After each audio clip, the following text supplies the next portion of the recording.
तो चलिए आज चलते हैं एक ऐसे देश की सैर पर जो दक्षिण प्रशांत महासागर में एक नगीने की तरह छिपा हुआ है। हम बात कर रहे हैं समोआ की खूबसूरत दुनिया की। चलिए आज की कहानी एक सवाल से शुरू करते हैं। क्या कभी सोचा है कि दुनिया का सबसे बड़ा जमीनी आर्थ्रोपोड, मतलब कीड़े मकोड़ों की प्रजाति का सबसे बड़ा जीव, आखिर रहता कहाँ है? इसका जवाब यकीन मानिए आपको एक बहुत ही दिलचस्प जगह ले जाएगा। तो ये अनोखा जीव आपको मिलेगा समोआ में। जी हाँ, समोआ का स्वतंत्र राज्य, जिसे पहले वेस्टर्न समोआ भी कहते थे। ये दक्षिण प्रशांत महासागर में बसा एक खूबसूरत पॉलिनेशियन द्वीप देश है। अब समोआ की बात करें तो यहाँ दो मेन आइलैंड्स हैं, एक है उपुलू और दूसरा सवाईआई। और अगर आप मैप पर इसकी लोकेशन देखें ना, तो ये हवाई और न्यूजीलैंड के लगभग बीचों बीच पड़ता है। इसकी राजधानी एफिया उपुलो आइलैंड पर ही है। तो चलिए अब जरा गहराई में उतरते हैं और देखते हैं कि कैसे यहाँ की जबरदस्त कुदरती ताकतें समोआ के लोगों की जिंदगी को एक खास शक्ल देती हैं।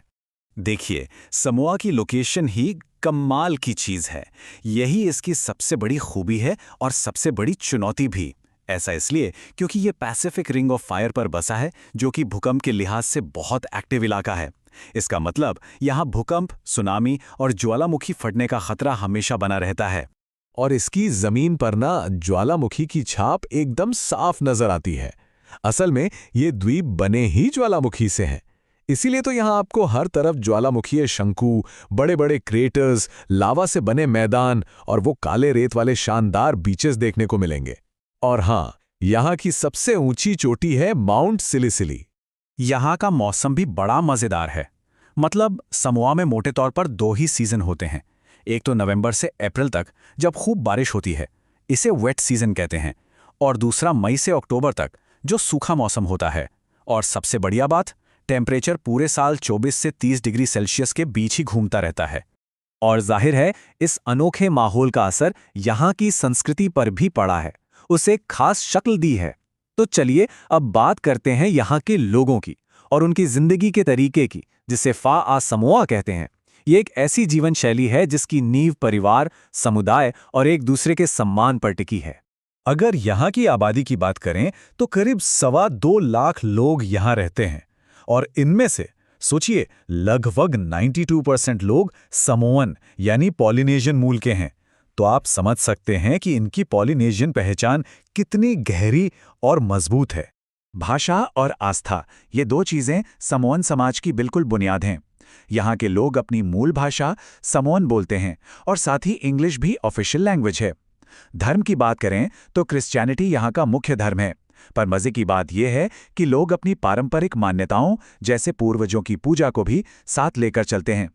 दोनों का एक खूबसूरत मेल देखने को मिलता है।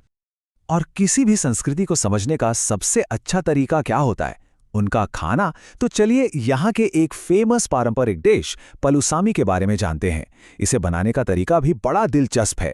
सबसे पहले तारों के पत्ते लिए जाते हैं, फिर उनमें गाढ़ी नारियल की मलाई भरी जाती है, और फिर इन बंडलों को पत्तों में लपेटकर एक खास पारंपरिक मिट्टी के ओवन, जिसे उमू कहते हैं, उसमें पकाया जाता है। और खाने की बात चली रही है तो एक और डिश का जिक्र तो बनता है, ओका इकाई। ये एक तरह का रिफ्रेशिंग कच्ची मछली का सलाद है। इसमें मछली को नींबू के रस और नारियल के दूध में मैरिनेट करते हैं। इससे पता चलता है कि यहाँ के लोग ताज़े सीफूड का कितना बढ़िया इस्तेमाल करते हैं। चलिए अब वक्त में थोड़ा पीछे चलते हैं और समोआ के करीब 3000 साल लंबे और उतार चढ़ाव भरे इतिहास की यात्रा करते हैं। तो समोआ की कहानी कोई आज की नहीं, हजारों साल पुरानी है। इसकी शुरुआत होती है करीब 1000 ईसा पूर्व में, जब साउथ ईस्ट एशिया से कुछ माहिर नाविक, जिन्हें लापेता लोग कहते हैं, यहाँ पहुंचे और पहली बस्तियां बसाईं। फिर सदियां गुजरीं और 1722 में पहली बार यूरोपियन खोजकर्ताओं से इनका सामना हुआ। 1800 के दशक के आखिर तक जर्मनी ने वेस्टर्न समोआ पर कब्जा कर लिया। फिर 1914 में पहले विश्व युद्ध की शुरुआत के साथ ही ये न्यूजीलैंड के कब्जे में आ गया, और आखिरकार एक लंबे सफर के बाद 1962 में वेस्टर्न समोआ एक आज़ाद देश बना।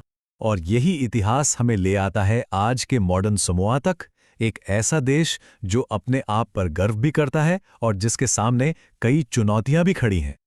आज अगर समोआ की इकोनॉमी को देखें तो ये 3 मजबूत पिलर्स पर खड़ी है। पहला है खेती, जिसमें देश की 2/3 लेबर फोर्स लगी हुई है।